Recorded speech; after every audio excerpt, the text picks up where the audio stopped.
What's up, Infected? It's Wolf of the Quarantine, and I have a review for you here of Charterstone. So as you could probably already tell, this is going to be a little bit different format than a normal video, because Charterstone is a legacy-style worker placement game.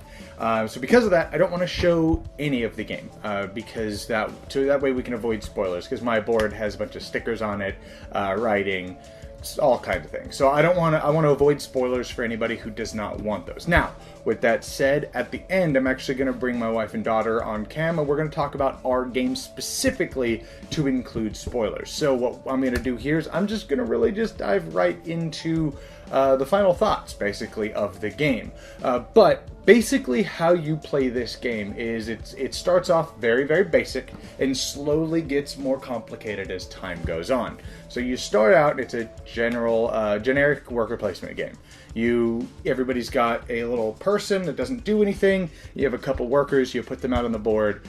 But a notable exception to normal worker placement games is when you place a worker down, you immediately take the action. Whereas a normal worker placement game, everybody places their guys, then at the end everybody pulls them back in a certain order, and then you do those actions as you pull them back. This, when you place somebody, you immediately take the action, and then your turn is over, it goes to the next person. You go round and around and around until so many actions are done, and you advance this little token to the end of a track, and then the game is over, and then you calculate victory points and stuff like that. However, with this, you're going to gain stars to advance little stats and stuff that you get to carry items from game to game, and be able to just get free stuff at the beginning of every game and stuff like that. So that's generally kind of in a nutshell how you're going to play the game. It starts off very, very simple, and it teaches the game very, very well. And there's, like I said, so it's going to be very good and very basic for people who don't play a lot of board games, small children, or a good introductory game to people, or for people who do not play legacy games in general. So first and foremost, I'm going to mention that I do recommend this game quite a bit. It is a lot of fun, and like I mentioned a moment ago, it starts off pretty basic, almost to the point of being really boring. My first game of this, I was kind of disappointed. I was hoping for something with a little bit more meat to it, but as the game goes on, it does gain some meat, which is going to be good for some people. So just know that when you first go in, that it's going to start off almost to a fault. Now, there are going to be a few things that some people are not going to like about this game. One thing is, once a certain set of pieces are going to be introduced in the game, and depending on your group, the game may be able to run way too long. The game is going to overstay its welcome. Starting off, the game takes 30, 45 minutes, maybe an hour to play, depending, of course, how long it takes people to take their turns and stuff, but you're looking at about an hour. There's a couple pieces that can be introduced in the game depending on certain parts that you unlock that can really make the game last way longer than it really should. That's honestly going to be my biggest complaint with the game, is that some games just feel like a slog, and you want it to hurry up and be over because it's just overstaying that welcome. So, but depending on your group or whatnot, you may not have those same problems. But just know that could potentially be a detriment to the game. Now, there's a couple other things with the game that we found was kind of negative to it. The layout of the board in general is pretty good. You have the middle area that everybody can use with no special rules, but then you have everybody's little charter, and those are your special areas that only you can build, and certain abilities and powers and stuff that unlock can give you special things depending. So I'm not going to delve too much into that, but two of the areas in the top right, or was it top? It was my top right, but I was at the top of the board, so I guess it'd be top left of the board. Over the red charter is the area where you basically fulfill contracts, and its placement, people seem to forget about it. I didn't, because I was the red charter and it was right there. But just know that the placement of that just seems a bit odd. I wish they would have put that also in the middle. People tend to overlook it, forget it was there. Sometimes you think it's part of the red charter, so that was a little annoying as well. And the archive, one big thing. Towards the end of the game, the archive, actually about towards the 50% mark of the game, I think it was around 7, is in our game out of 12, is we couldn't fit any more cards at all in the archive, and we were just over 50% the way through, so I had to take everything out and just put it in a stack in the box, and so we could start filling it again. So just know that that archive is not even close to big enough to fit everything into the box. Or into the little archive box. So the archive box is whenever you unlock any cards or pull a sticker off or anything like that, you're going to put it in that box so that way you can remember what cards have to be replaced if you buy the recharge pack, so you can replay the game again on the other side of the board. And one last negative that I saw with the game is whenever throughout the course of the game, at the end of every round, depending on like your score and if you accomplished a guidepost or anything like that, you're going to get what's called glory. There's the little stars, and you're going to fill in on the back of your little charters to be able to gain special stuff at the beginning of every round. Whether you get free minions or free money or resources or free cards or whatever. And it pretty much helps you, so the better you do, you're going to get rewarded for that. But if you lose a game, you're going to get a free capacity, which allows you to carry things from game to game to game, which can be super useful. But one thing that we found out, or that I feel anyways, is one of the most efficient things to fill up first is your capacity. If you fill up the capacity bar, or fill up the capacity area with stars at the beginning of every round, you're just going to get a free capacity. So once you do that, there's really no penalty for not winning anymore. Now, it probably sounds like I don't like the game, but on the contrary, I actually thoroughly enjoy Charterstone. It's a very simple game that slowly starts to become more complicated and require more strategy. And then the components in it are great. The artwork is really cute. It's really well done. It comes with metal coins, which I'm a sucker for metal coins. So it comes with metal coins, has a bunch of wooden pieces, your little workers, these minions you can unlock, cubes and little hexagon pieces, and this weird flower looking thing to keep track of your score. Tons and tons and tons of cards with stickers that you're going to put on the board. The layout of the board, aside from what I mentioned earlier with the delivery area, the contracts and things with there, it's called, the layout of the board is really well done. Everybody's got their clear, defined charter. The board looks really cool once everything's said and done, and you got stickers on the board and writing all over it and stuff like that. So overall, the game is really, really, really good. If you like worker placement games, and even if you like legacy style games, or if you're not familiar with them, you're definitely going to want to try picking this up. If you're familiar with legacy style games, if everybody's playing that plays a lot of games, and you're looking for a deep strategic game, it's here.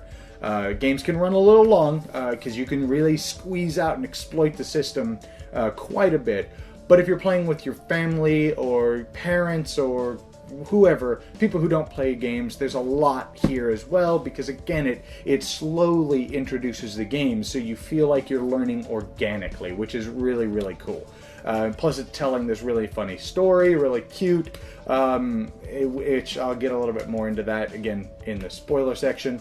But I definitely recommend it. It definitely is going to get the quarantine seal of approval, I guess is what I'll call it. It's definitely going to get a thumbs up. Welcome to the spoilers. Yeah, so this is going to be a little spoiler section where we'll talk about specifically what happened with our games. So I'm going to let you guys take off first. I like cats.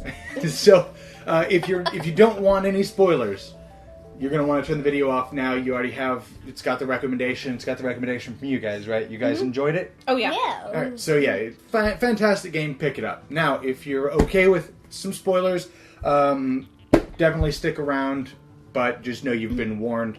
But first and foremost, if you guys watched the unboxing, there is stuff under the box that I didn't realize.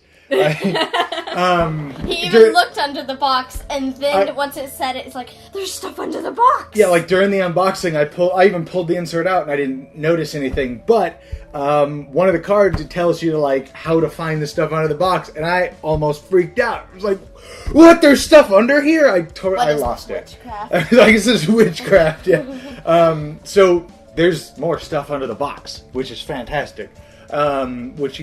What did we find? Like, that's game 4 or 5, something like that. Yeah, I think is when we found it. Or no, we found it on the first game. No, we during didn't. setup. No, we didn't. I'm pretty sure. No, it No. was several games in because we found the card and it was like, make sure you pull up the such and such or whatever it was to be able to find that. thought And it I was the pulled it first up and was like, no way! Yeah. Or maybe it was the second game. No, I want to say it was at least the third, but either way, It was at the it's- beginning of the game. It's in the beginning of the 12 rounds, Around. so I'm wanting to say it was like round 3 or somewhere right around there. So just know there's crap under the box. But where she mentioned she liked cats, one of the minions are these stupid cats. And I pulled them out on the first time. It's like, yes! Yeah, that was the first minion we pulled were cats. So because of that, I'm going to warn you, if you win the first game, everybody else gets to name your portion of the city. And I don't like cats.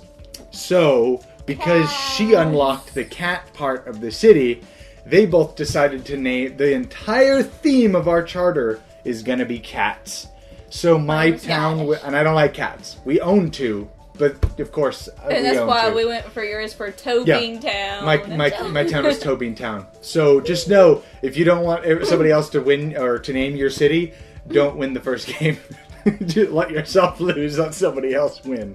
So because of that, our city was cat themed. Everybody's was cats. Hers was Whiskerville. What was yours again?